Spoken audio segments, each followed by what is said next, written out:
नमस्कार। समाचार संध्या में आपका स्वागत है।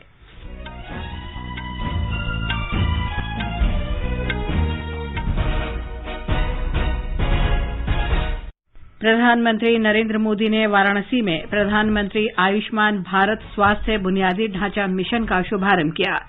मिशन के अंतर्गत देश के हर कोने में इलाज और क्रिटिकल केयर यूनिट नेटवर्क का विकास किया जाएगा। प्रधानमंत्री ने उत्तर प्रदेश में 9 मेडिकल कॉलेजों का उद्घाटन किया। कहा, उत्तर प्रदेश उत्तर भारत का मेडिकल हब बनेगा। गृह मंत्री अमित शाह ने कहा, सरकार जम्मू कश्मीर में शांति और विकास के लिए दृढ़ संकल्प। विदेश मंत्रालय ने कहा, भारत ने क्षेत्रीय सहयोग के विभिन्न क्षेत्रों में बिम्स्टेक सदस्य देशों के क्षमता निर्माण में सक्रिय भूमिका निभाई है। प्रधानमंत्री नरेंद्र मोदी 18वीं आसियान भारत सम्मेलन को बृहस्पतिवार को संबोधित करेंगे। राष्ट्रव्यापी टीकाकरण अभियान के अंतर्गत अब तक 102 करोड़ 31 लाख से अधिक कोविड रोधी टीके लगाए गए। स्वस्थ होने की दर 98.18%। केंद्रीय मंत्री धर्मेंद्र प्रधान ने महात्मा गांधी राष्ट्रीय फेलोशिप के दूसरे चरण की शुरुआत की। रक्षा मंत्री राजनाथ सिंह ने कहा, सेना का आधुनिकीकरण तथा किफायती और उच्च गुणवत्ता वाली हथियार प्रणाली का निर्माण सरकार की प्राथमिकता। उन्होंने युवाओं से बुनियादी स्तर पर सामाजिक परिवर्तन के लिए काम करने का आह्वान किया। सूडान में सेना ने नेताओं को गिरफ्तार कर सरकार को भंग किया। आपातकाल की घोषणा। और T20 क्रिकेट विश्व कप में स्कॉटलैंड के साथ मैच में अफगानिस्तान टॉस जीतकर पहले बल्लेबाजी कर रहा है।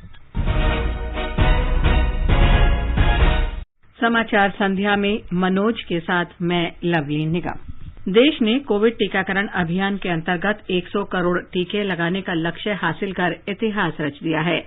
इस महत्वपूर्ण कार्य में योगदान करने वाले चिकित्सकों, नर्सों और अन्य स्वास्थ्य कर्मियों का आकाशवाणी अभिनंदन करता है। इसके साथ ही हम आपको सतर्क भी करना चाहते हैं कि कोविड अभी समाप्त नहीं हुआ है। आप सभी से हमारी अपील है कि यथाशीघ्र दोनों टीके लगवाएं और अन्य लोगों को भी टीके लगवाने के लिए प्रेरित करें। त्योहारों के समय कृपया इन 3 आसान उपायों का पालन अवश्य करें। मास्क पहनें, 2 गज की सुरक्षित दूरी बनाए रखें, हाथ और चेहरा साफ रखें। कोविड संबंधित कोई भी जानकारी और मार्गदर्शन के लिए राष्ट्रीय हेल्पलाइन नंबर 011-2397-8046 और 1075 पर संपर्क करें। और अब समाचार।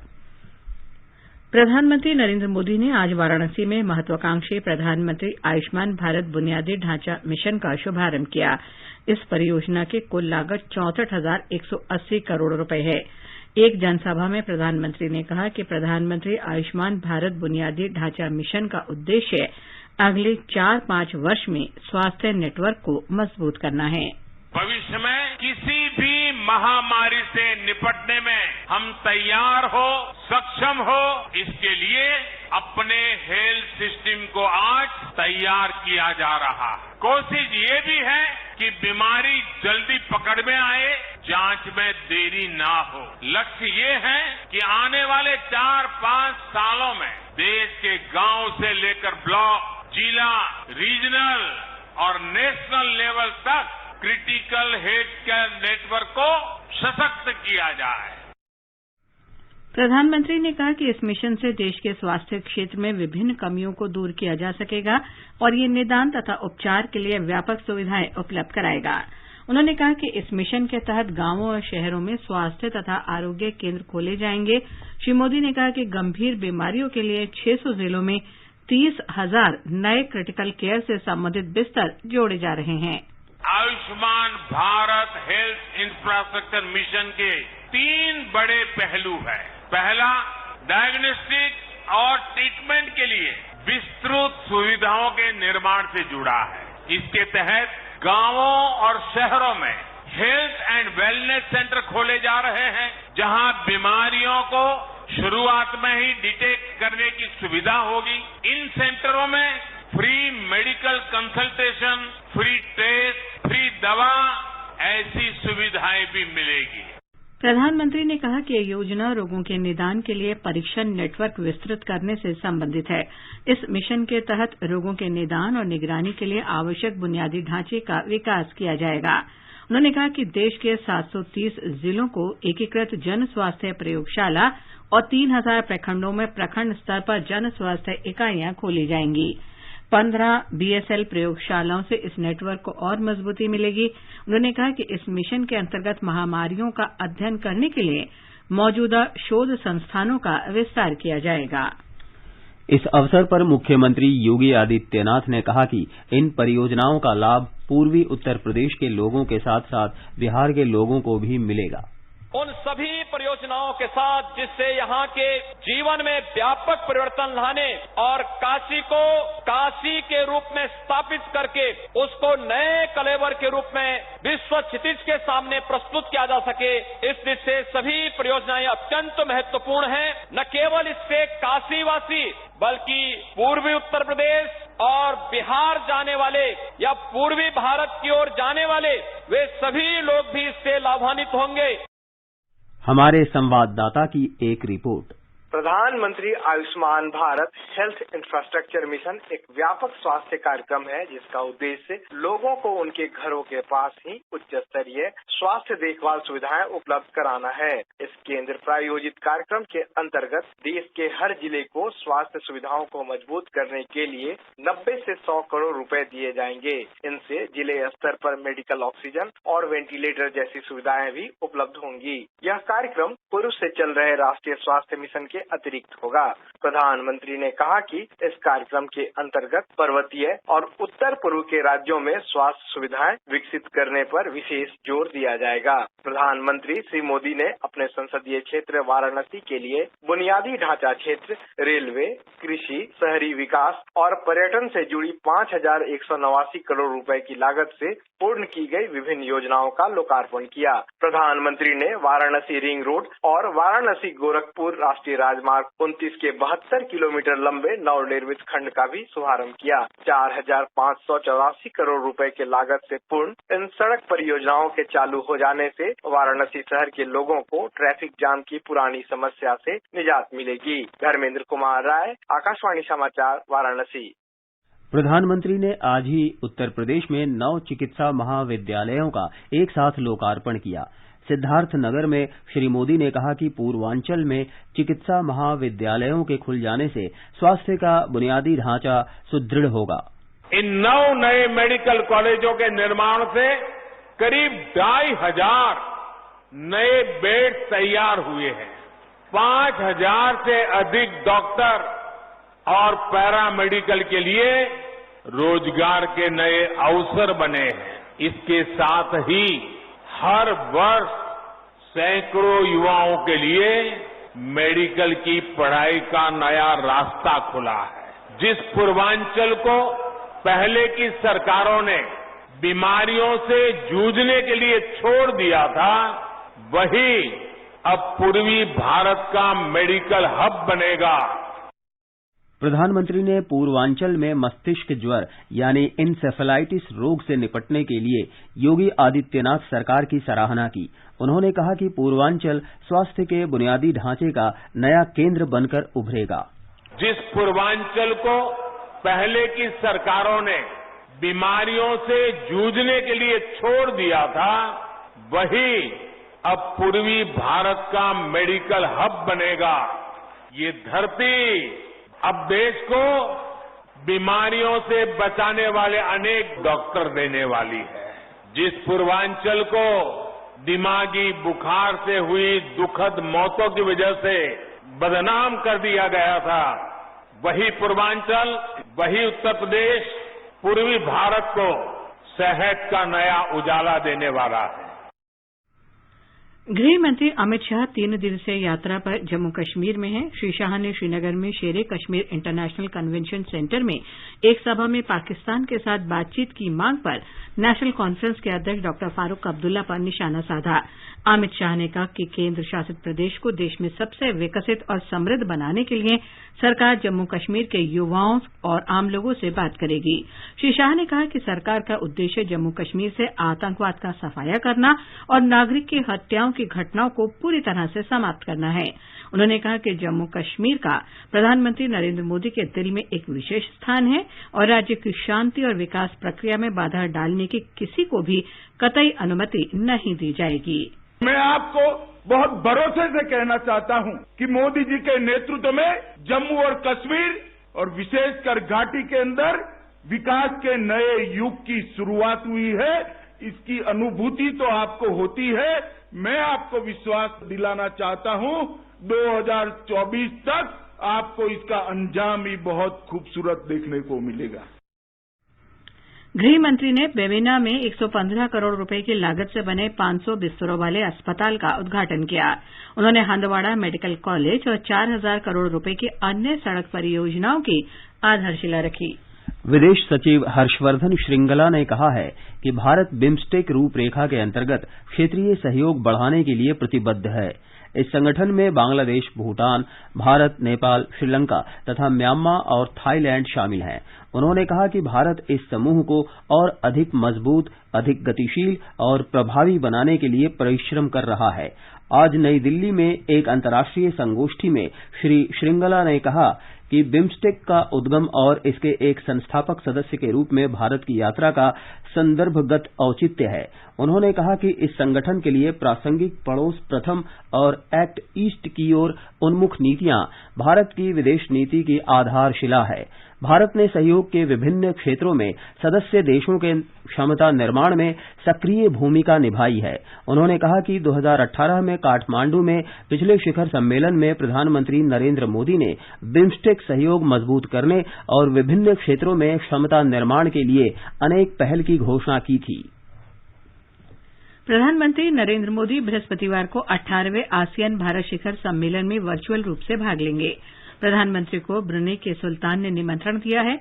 शिखर सम्मेलन में आसियान देशों के राष्ट्राध्यक्ष और शासनाध्यक्ष भाग लेंगे। 18वें आसियान भारत शिखर सम्मेलन में आसियान और भारत की रणनीतिक साझेदारी की समीक्षा की जाएगी और साथ ही कोविड तथा स्वास्थ्य, व्यापार और वाणिज्य, संपर्क, शिक्षा और संस्कृति सहित प्रमुख क्षेत्रों में हुई प्रगति की समीक्षा की जाएगी। महामारी के बाद आर्थिक सुधारों सहित महत्वपूर्ण क्षेत्रीय और अंतर्राष्ट्रीय मुद्दों पर भी चर्चा होगी। विदेश मंत्रालय ने कहा है कि आसियान भारत रणनीतिक साझेदारी संयुक्त रूप से भौगोलिक, ऐतिहासिक और सभ्यतागत संबंधों की मजबूत नींव है। भारत की एक्ट ईस्ट नीति और भारत प्रशांत क्षेत्र के व्यापक दृष्टि का केंद्र बिंदु आसियान है। प्रधानमंत्री बुधवार को 16वें पूर्वी एशिया शिखर सम्मेलन में भी भाग लेंगे। पूर्वी एशिया शिखर सम्मेलन भारत प्रशांत देशों का मंच है। 2005 में अपनी स्थापना के बाद से इसने पूर्वी एशिया के रणनीतिक और भू राजनीतिक विकास में महत्वपूर्ण भूमिका निभाई है। ये समाचार हमारी वेबसाइट newsonair.com/hindi और हमारे mobile app news on AIR पर भी उपलब्ध हैं। चलो मिलकर एक शुरुआत करें, चलो एक फैसला आज करें, मास्क नहीं तो टोकेंगे, कोरोना को रोकेंगे, चलो एक इरादा करते हैं, चलो कुछ वादा करते हैं, मास्क नहीं तो टोकेंगे, कोरोना को रोकेंगे। समाचार संध्या में आपका फिर स्वागत है।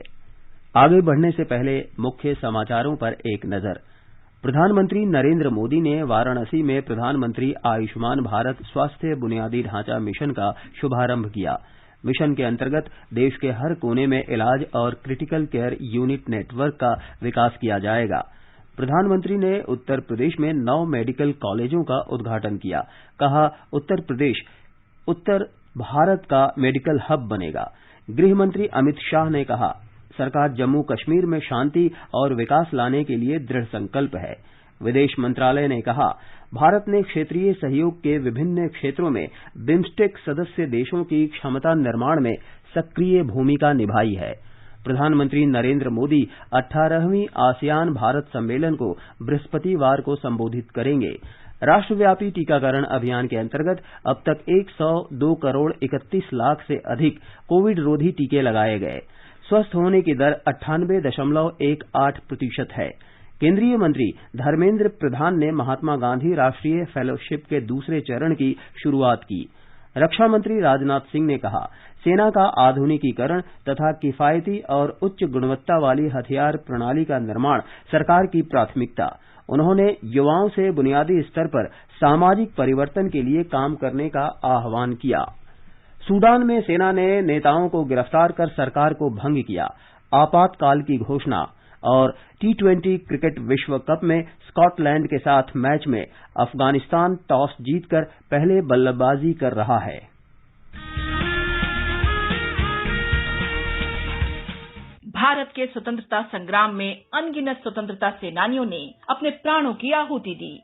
कुछ इतिहास में अमर हो गए और कई गुमनाम। आजादी के अमृत महोत्सव के अंतर्गत 75 कड़ियों की श्रृंखला में हम उन वीरांगनाओं की बात करेंगे जिनका योगदान कभी भुलाया नहीं जा सकता। प्रत्येक मंगलवार परिक्रमा में सुनिए अपराजिता, देश की वीरांगनाओं को आकाशवाणी का सादर नमन।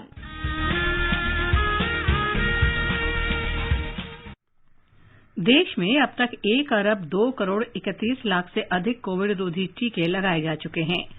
स्वास्थ्य मंत्रालय ने बताया कि कल 12,31,000 से अधिक टीके लगाए गए।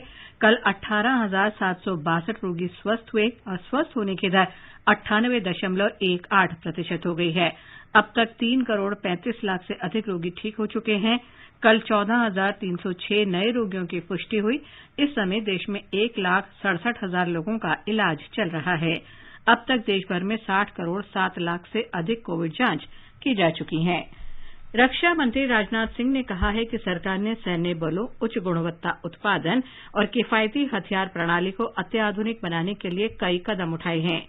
आज नई दिल्ली में डिफेंस एक्सपो 2022 के लिए राजदूतों की गोलमेज सभा में श्री सिंह ने कहा कि भारतीय एरोस्पेस और रक्षा विनिर्माण क्षेत्र नई ऊंचाइयां हासिल कर रहा है। उन्होंने कहा कि पिछले 5 वर्ष के दौरान रक्षा निर्यात में 334% की बढ़ोतरी हुई है और अब भारत 75 से अधिक देशों को निर्यात कर रहा है।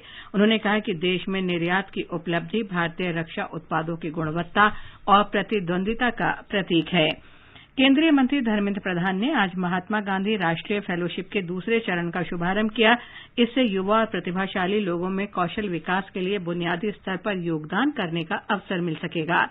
2 वर्ष की इस फेलोशिप में भागीदारी के रूप में भारतीय प्रबंधन संस्थान कक्षा सत्रों के अलावा ग्रामीण क्षेत्रों में रोजगार, आर्थिक उत्पादन बढ़ाने और आजीविका को प्रोत्साहित करने में बाधाओं की पहचान करेगा।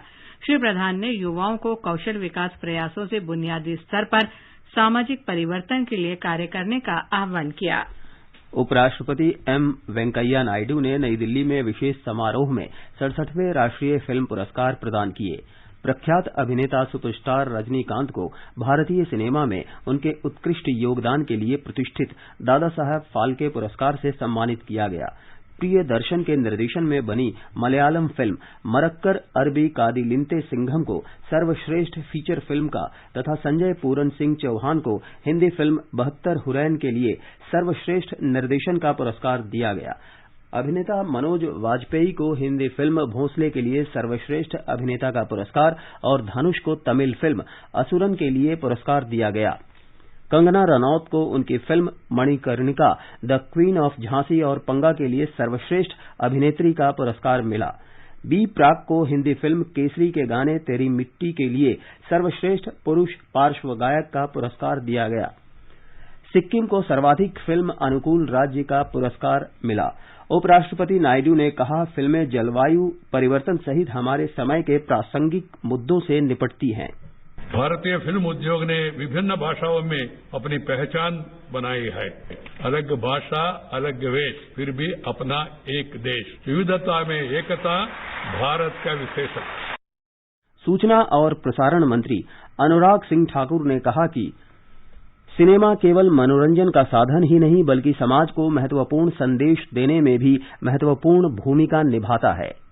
ये पुरस्कार फिल्म निर्माण की असाधारण कला का सम्मान करते हैं और जिनकी देश भर के प्रतिभाशाली हमारे व्यक्ति हैं, जिनमें से कुछ यहाँ पर मौजूद हैं, उनके द्वारा रचना की जाती है और उनको यहाँ पर प्रोत्साहित किया जाता है। मैं जूरी मेंबर्स का भी आभार प्रकट करता हूँ क्योंकि देश भर की सैकड़ों पिक्चरों के बीच में से आपके काम को चयनित किया जाता है। ये भी एक बहुत मुश्किल कार्य है, आप सबने किया है। आप सबका बहुत बहुत धन्यवाद।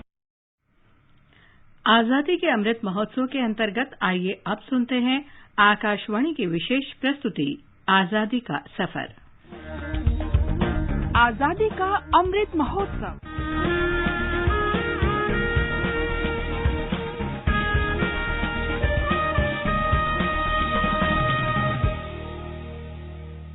आजादी का सफर आकाशवाणी के साथ। एक राष्ट्र का जन्म। भारत का शानदार स्वाधीनता संघर्ष आधुनिक विश्व के महानतम संघर्षों में से एक है। आकाशवाणी आपके लिए रोजाना ला रही है इस शानदार संघर्ष की झलक।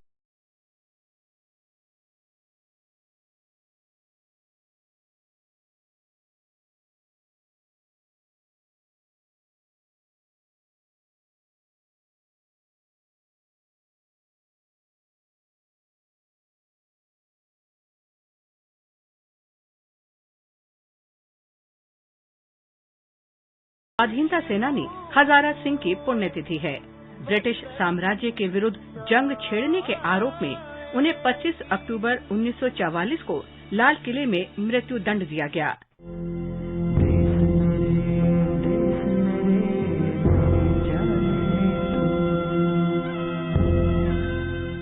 हजारा सिंह पंजाब के होशियारपुर जिले के झांगिलाना गांव के निवासी थे। वे ब्रिटिश भारतीय सेना की पंजाब रेजिमेंट में तैनात थे। जब आजाद हिंद फौज के नेता के रूप में सुभाष चंद्र बोस ने ब्रिटिश साम्राज्य के विरुद्ध युद्ध का बिगुल फूंका तो हजारा सिंह भी आजाद हिंद फौज में शामिल हो गए।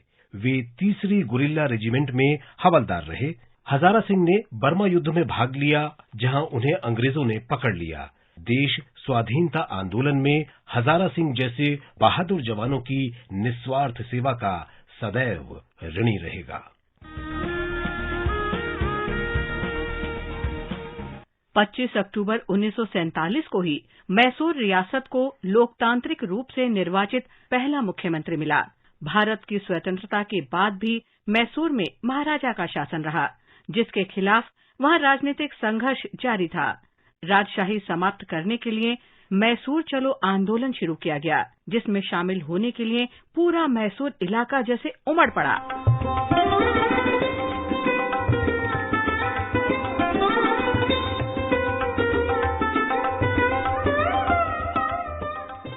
कांग्रेस की अपील पर स्थानीय समुदाय के लोगों के साथ ही स्वयंसेवक भी मैसूर चलो आंदोलन में शामिल हो गए।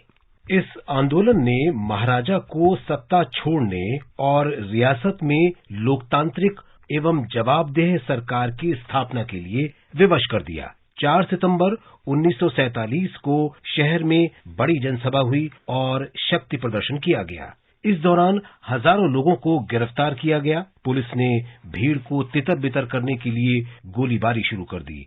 गोली लगने से यहां स्कूल का एक विद्यार्थी मारा गया, जिससे स्थिति और खराब हो गई। बाद में जनभावना के सामने मैसूर के तत्कालीन महाराजा जयचामराजा वडेयर को झुकना पड़ा और उन्होंने आंदोलनकारियों की मांगें मान लीं। इसके साथ ही उन्होंने लोकतांत्रिक रूप से निर्वाचित सरकार को सत्ता सौंपने के फैसले की घोषणा कर दी। इस प्रकार 24 अक्टूबर 1947 को मैसूर भारतीय संघ में शामिल हो गया। महाराजा के सिंहासन छोड़ने के बाद 25 अक्टूबर 1947 को केसी रेड्डी राज्य के मुख्यमंत्री बने। वे संविधान सभा के सदस्य थे। भारत की स्वतंत्रता के उपरांत केसी रेड्डी मैसूर चलो आंदोलन के अग्रणी नेता रहे और राज्य के प्रथम मुख्यमंत्री बने, जो 1947 से 1952 तक इस पद पर रहे। आजादी का सफर आकाशवाणी के साथ की इस कड़ी में आज बस इतना ही। कल फिर मिलेंगे नई कड़ी के साथ।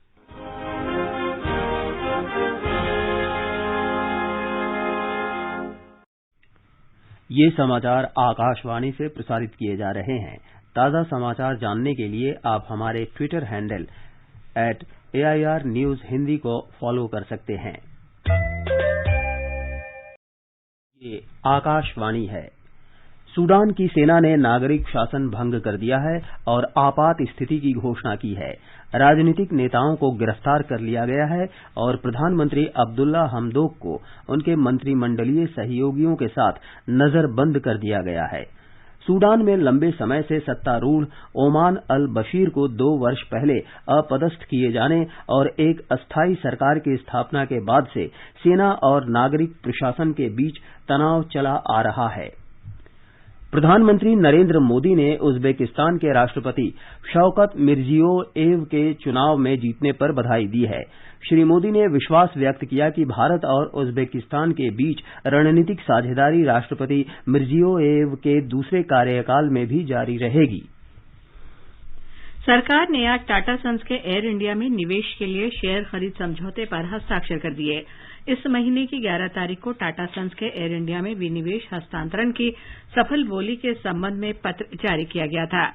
एयर इंडिया विनिवेश के लिए मेसर्स टाटा सन्स की ओर से मेसर्स टेलेक प्राइवेट लिमिटेड की सफल बोली को सरकार ने इस महीने की 8 तारीख को 18,000 करोड़ रुपए मूल्य की निविदा के लिए मंजूरी दे दी। और अब आर्थिक जगत की खबरों के साथ हैं मोनू सूद।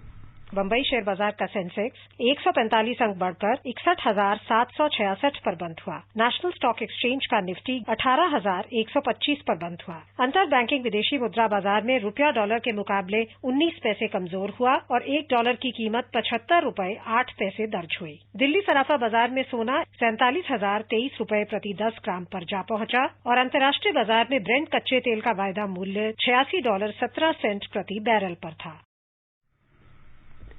लोकसभा अध्यक्ष ओम बिड़ला ने कहा है कि पत्रकार समाज की अंतरात्मा के रक्षक होते हैं और समाज की दृष्टि तथा बौद्धिक चेतना को देश के प्रति अनुकूल बनाए रखना उनकी जिम्मेदारी है। आज भारतीय जनसंचार संस्थान के छात्रों से श्री बिड़ला ने निडरता और निष्पक्षता की भावना के साथ सच को सामने रखते हुए अपने कर्तव्यों का निर्वहन करने का आह्वान किया। पत्रकारिता के लिए महात्मा गांधी के विचारों का उल्लेख करते हुए लोकसभा अध्यक्ष ने कहा कि पत्रकार का कर्तव्य है कि वो जनता के मनोभावों को समझे और बिना किसी भय या पक्षपात के सबके सामने रखे। खेल मंत्री अनुराग ठाकुर ने आज फीफा के मुख्य कार्यकारी अधिकारी यूरी जोरकफ से नई दिल्ली में मुलाकात की। बैठक के दौरान उन्होंने जमीनी स्तर पर फुटबॉल को बढ़ावा देने और फुटबॉल के और अधिक टूर्नामेंट और आयोजनों के साथ इसका विस्तार करने पर चर्चा की।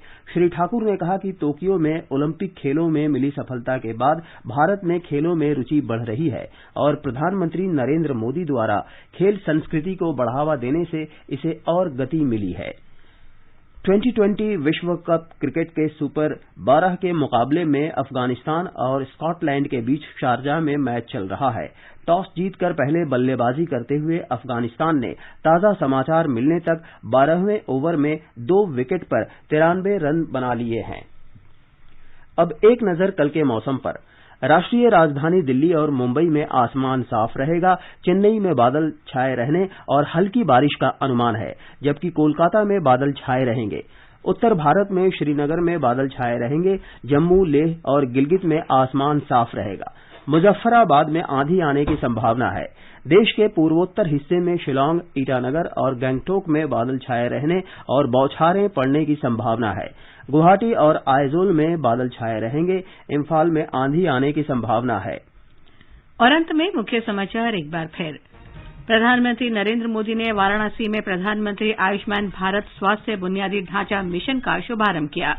मिशन के अंतर्गत देश के हर कोने में इलाज और क्रिटिकल केयर यूनिट नेटवर्क का विकास किया जाएगा।